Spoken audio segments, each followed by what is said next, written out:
សូមជូនរឿងស្គរប្រាសាទព្រះវិហារពន្លឺព្រឹករះចេញពីលើភ្នំខ្យល់ត្រជាក់សូតកំពុងរំលើប្រាសាទព្រះវិហារលោកគ្រូវីរៈបានផ្ដល់គូនសោដ៏សំខាន់មួយដែលនាំឲ្យរតនាស្គាល់ពីភារកិច្ចថ្មីទីនេះជាបន្ទប់បុរាណដែលសុទ្ធតែពោពេញដោយអធិស្ឋានអ្នកបុរាណតារារត់ឡើងចិន្តាអស្ចារ្យយ៉ាងប្រញាប់ប្រញាល់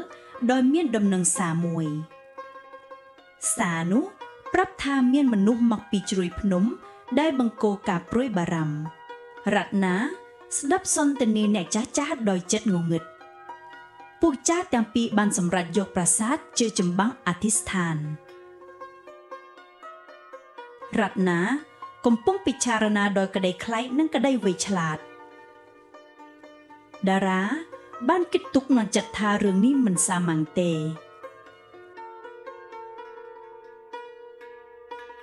ในជ្រោយភ្នំនោះមានរូបមនុស្សមើលឃើញដូចជាកាយរូបឆ្ងាយរតនាសម្រេចថាអ្នកតូចក៏អាចធ្វើរឿងធំបានដែរ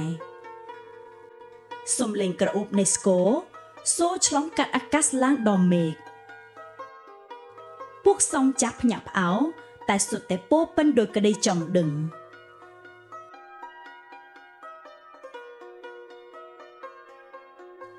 រតនាប្រាប់ពួកគេថាគាត់ខ្លាចមានអ្វីកើតឡើងចំពោះប្រាសាទដ៏សក្ការៈនេះ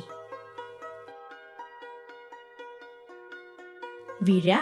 និយាយថាកម្លាំងពិតកាយចេញពីចិត្តមុតមម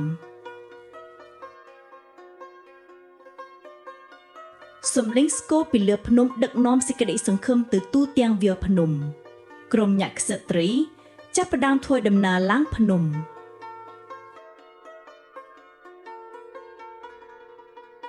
ពួកញាក់ការពារមកដល់ជាមួយសន្តិភាពនិងការគោរព